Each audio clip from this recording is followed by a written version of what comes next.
El dibujo siempre estaba como en mi vida un poco también para desahogar, ¿no? Como yo digo que si no dibujo me empiezo a volver media loquita, es como... ¿Más? Sí, más. Con trazos llenos de ingenio, talento y ternura, la ilustradora ecuatoriana Sofía Zapata, conocida como So Zapato, inventa sobre papel universos fascinantes y relata historias en las que todo es posible. Les traje unos libros que les quiero contar. El primer cuento que vamos a leer es Colorín Colorado. Pero la imaginación de Sofía desborda la ilustración. Multifacética, la ilustradora se convierte también en artista clown y en múltiples personajes que le permiten transmitir su visión de mundo, sus preguntas, sus inquietudes y sus reivindicaciones.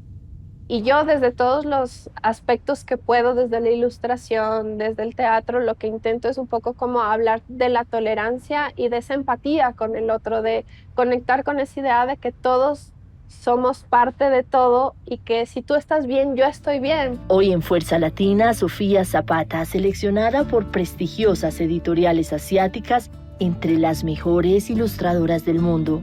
La artista que decidió consagrar su talento a potencializar y a rendir homenaje a la imaginación, la libertad intrínseca y la honestidad pura y sincera que habita en los niños y en las niñas y en esos pequeños que las y los adultos tenemos dentro.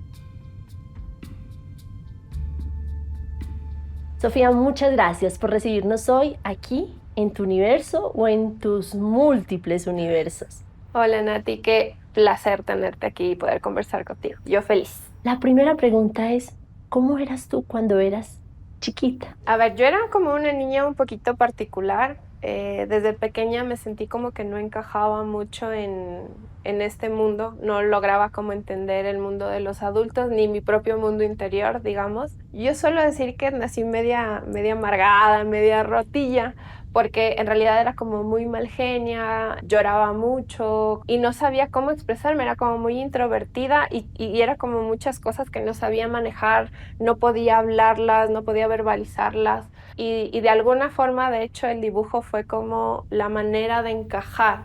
¿Cómo recuerdas tú esos primeros encuentros con los trazos? ¿Habían dibujantes en tu familia? ¿Había alguien con ese talento? Sí, de hecho mi papá dibujaba bastante bien de lo que recuerdo. Mi mami también hacía sus manualidades y pintaba. Mi hermana, recuerdo haberle visto pintando en cuadros porque en la escuelita como que tenían esas actividades extracurriculares y ella también pintaba. Entonces estaba muy ahí también. Creo que también favorecía el tema de que teníamos una gran biblioteca solo para hacer los deberes. Ajá. Cada uno tenía como su escritorio, entonces era como un mundo que controlábamos de alguna forma y teníamos como todos los materiales. A partir del dibujo y yo creo que era el dibujo, el fuego y la naturaleza, ya te contaré un poquito más. Okay. Era como un espacio en el que podía desconectar de todo ese juicio también, creo yo, interno, de ese no saber, de ese no poder controlar las emociones. Era solo un momento de paz en el que hacía algo puntual, era casi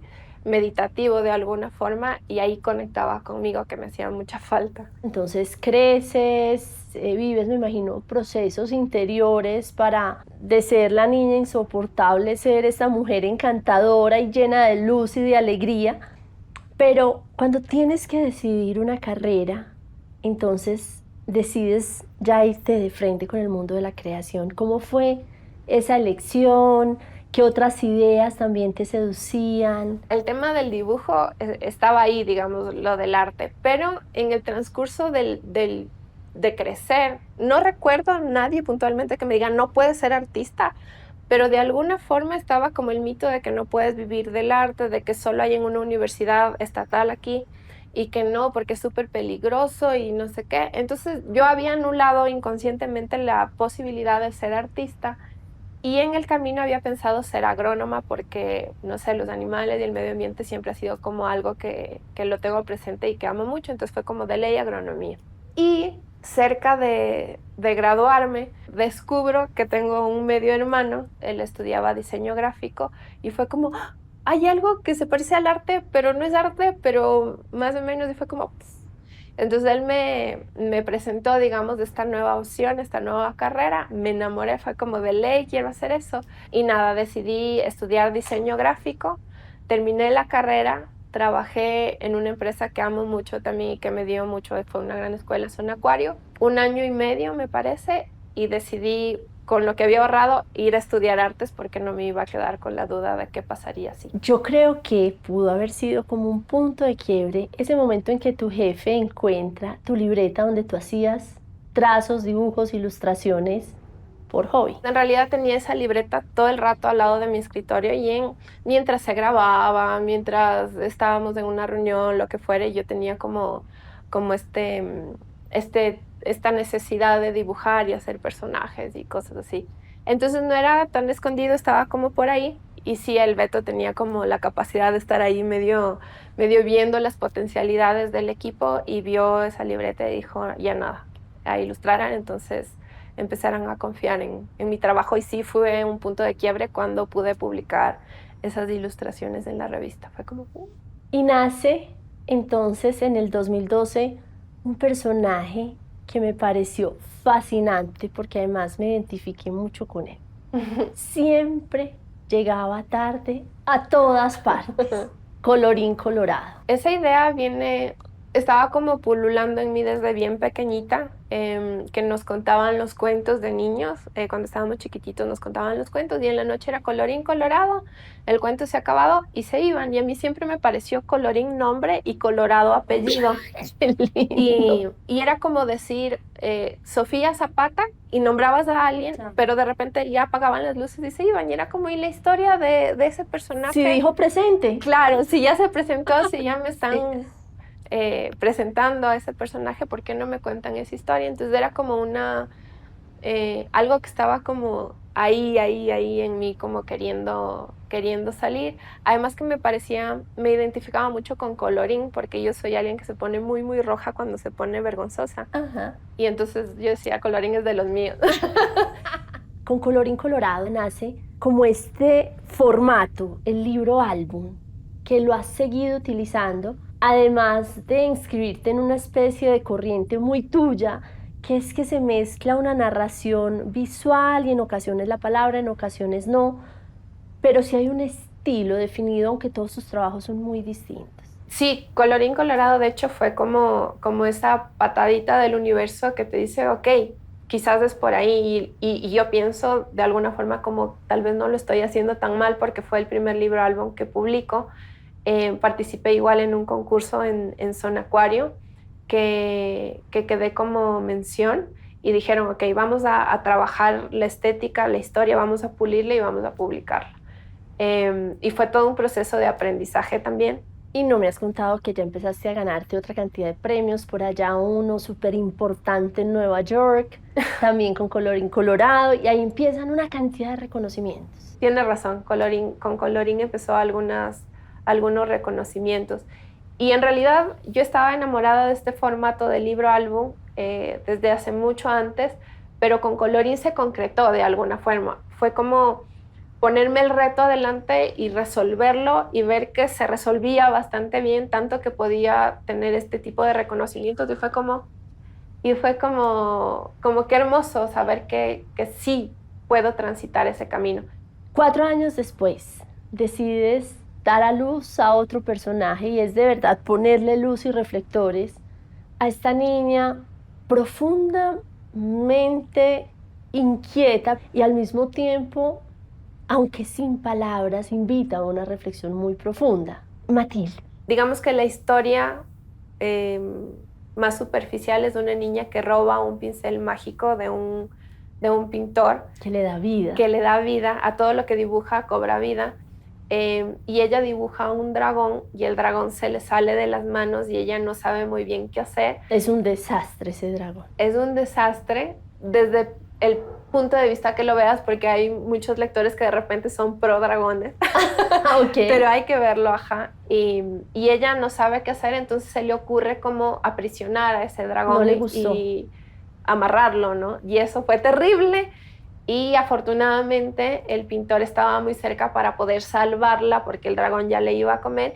y de alguna forma le enseña cómo manejar ese gran dragón, porque él también pasó por ahí, digamos. Y entonces toda la historia transita en medio de un montón de personas que no ven lo que está pasando. Entonces también era un poco como ese reflejo de cómo domar a tus monstruos, digamos. Ajá. Recorriendo tu obra, que quizás es aquí donde se consolida de una forma más fuerte algo que me decías venía siempre orbitando en tu mundo, que es esa forma o ese deseo de filosofar para niños, filosofar ilustrativamente. Creo realmente que los chiquitos son súper sabios, la tienen súper clara, es como tienen un equilibrio y una sabiduría impresionante. Y siento que el tema de la escolarización estándar lo que hace es un poco como oprimir esos impulsos creativos y los coartan, no les dan como mucha libertad de explorarse y ser como individuos, que creo que es súper importante también.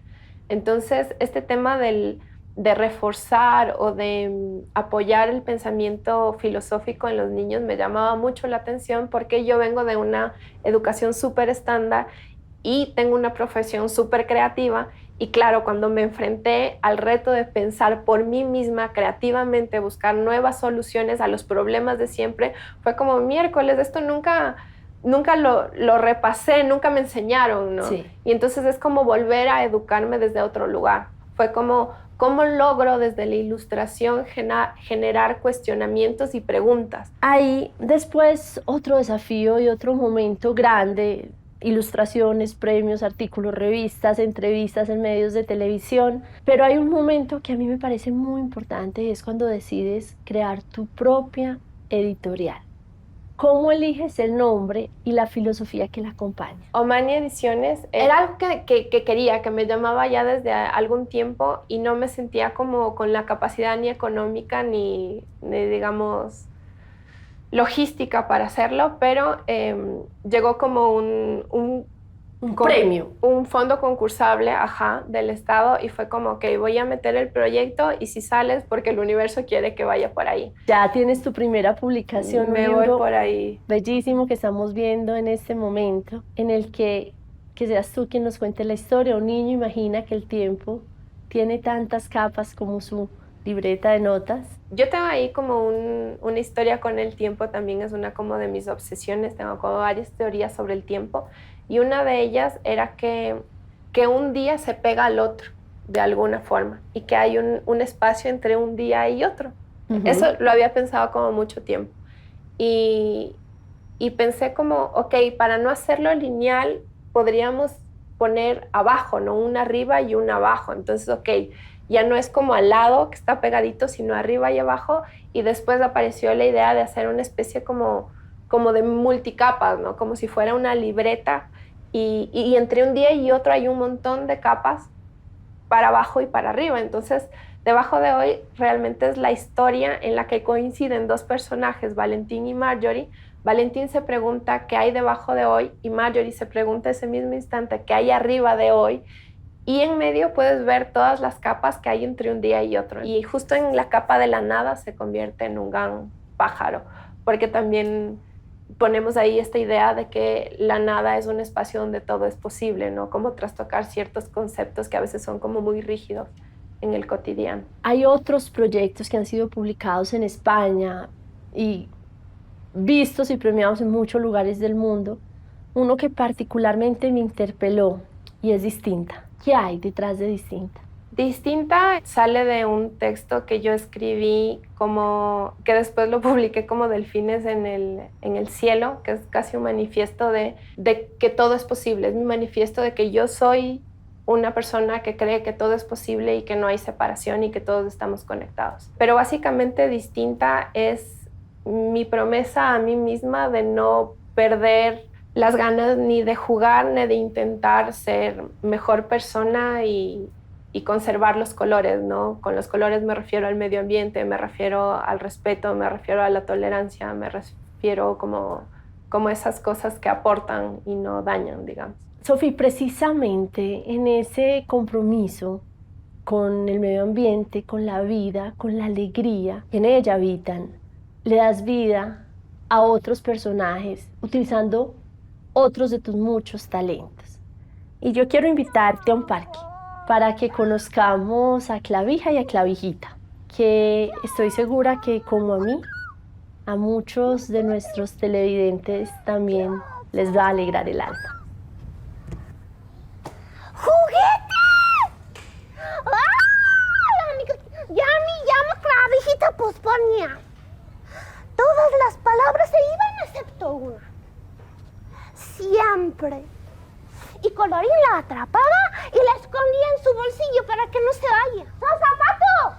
Vente, que está una entrevistadora de Dolce Vele que te lo quiere entrevistar. ¡Rogato,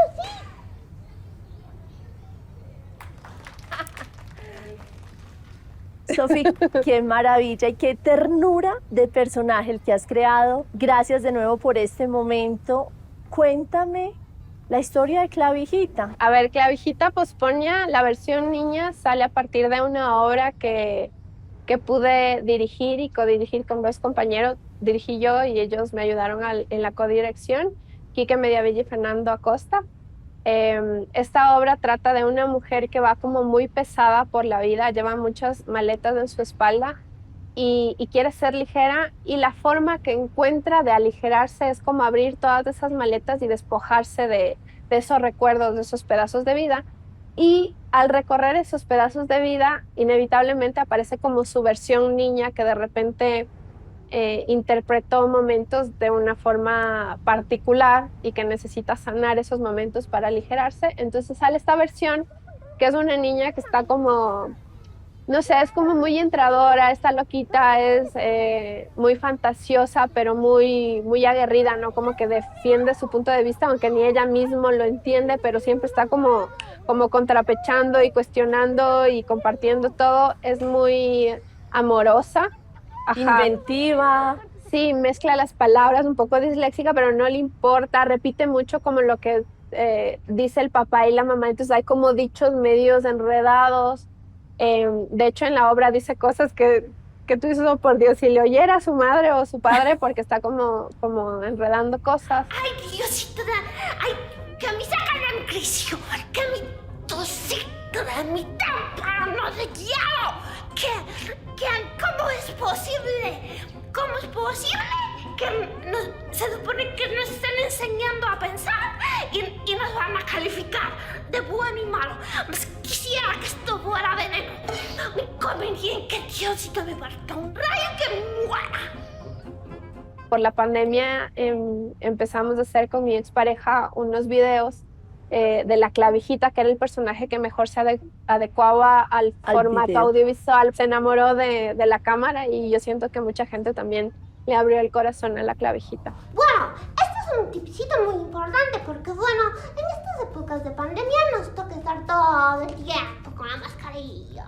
¿Cuál es esa esencia que constituye los mensajes que Clavijita le quiere dar a los niños y a las niñas?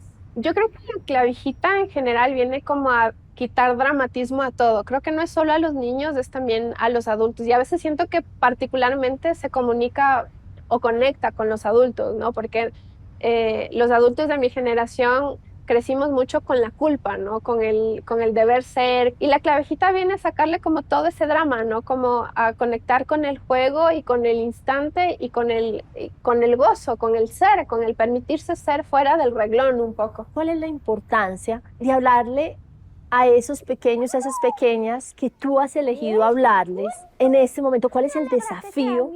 ¿Cuál es el gran reto en el mundo de hoy? Hay como toda una estructura que yo creo que es bastante criticable. Me refiero como a la educación, me refiero como a este deber ser del que te hablaba, que juzga mucho, que prejuzga mucho, que separa mucho, que es intolerante también, polariza. Y yo desde todos los aspectos que puedo, desde la ilustración, desde el teatro, lo que intento es un poco como hablar de la tolerancia y de esa empatía con el otro, de conectar con esa idea de que todos somos parte de todo y que si tú estás bien, yo estoy bien. Y esa sensación no es algo que nos hablan cotidianamente, entonces es algo que busco desde los libros, desde el teatro, desde las acciones diarias, desde la coherencia de mi humanidad también. Yo quisiera que me hablaras también del desafío de esta corriente del teatro que es el clown, que a mí me parece súper difícil. Sí, es como una línea teatral que, como tú dices, es bastante desafiante porque se vincula directamente con tu ser. Cuando tú haces teatro tienes como un personaje que tiene una psicología, una historia, pero no se vincula como tu persona sobre el escenario. Entonces hay una fibra que da vergüenza mostrar porque finalmente es uno, ¿no? Y desde ahí se construye el personaje. Yo llegué al clown también por esta personalidad que te decía, de ser muy introvertida, de intentar como poder hablar en público, que yo no podía. Es increíble. De hecho, mi papá clown, digamos, como el que me parió, mi primer profesor clown, de hecho, decía que no estamos buscando la risa, buscamos como la honestidad para que el público empatice con uno y a partir de eso se genere lo que tenga que generarse, risa, como dolor, empatía, llanto, lo que fuere. Y yo estoy muy alineada con esa corriente. Yo siento que cuando logro desnudarme, realmente desnudarme, hacemos clic con el público. Y entonces el pintor le enseñó a Matilde cómo domar a su dragón. Veía ahora cómo los niños se conectan y se quieren acercar y tocar los libros. Tú le entregas a ellos muchísima fantasía, muchísima ternura. ¿Qué te dan esos niños sentados en tu público a ti? Yo estoy enamorada, perdidamente enamorada de la infancia. Yo cada vez que veo a un niño, aunque sea de reojo, es como casi anotar como todas esas cosas que a mí me faltan integrar en mi vida. Esa lógica de estar presente y realmente volcarte al otro o a lo que estés haciendo. Y yo me enamoro de sus ojos, de su curiosidad, de repente de su carita de no te entiendo, o sí te entiendo, o me caes bien, me caes mal, eres mi amigo, ya no eres mi amigo.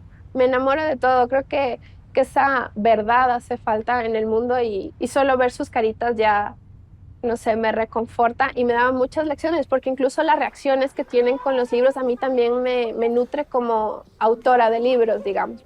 ¡Chao, chao!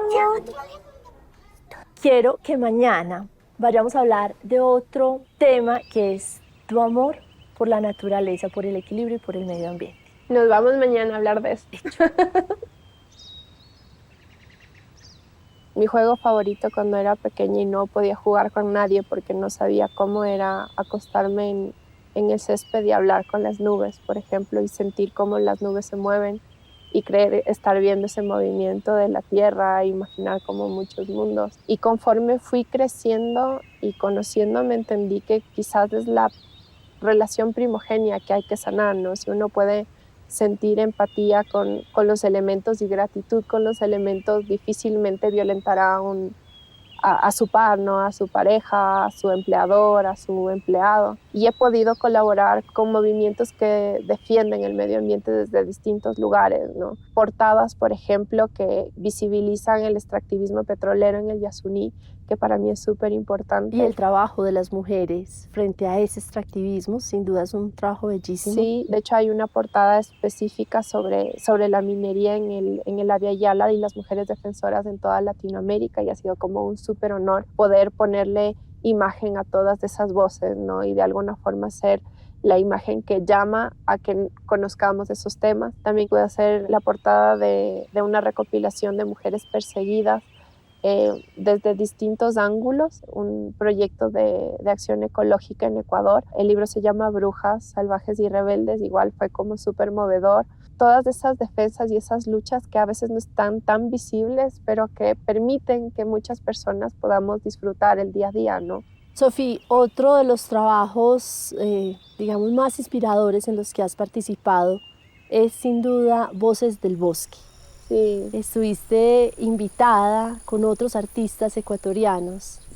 ¿Qué te deja esa experiencia? ¿Cómo fue integrarla? Pasó en el 2019 en esta residencia Voces del Bosque y fue, creo que la primera vez que conjugaron como estas tres grandes amores que tengo en la vida, ¿no? Que es de este tema de la naturaleza, el tema del arte y el tema, quizá no del teatro, pero sí de la presencia, del estar, del experimentar en carne viva, ¿no? Y además el Yasuní es un lugar como tan biodiverso, hay unos sonidos que parecen extraterrestres y unos bichitos, así que tú dices, no puedes creer que este sonido exista. Qué increíble todo lo que tenemos y todo lo que no estamos conservando, defendiendo, teniendo conciencia.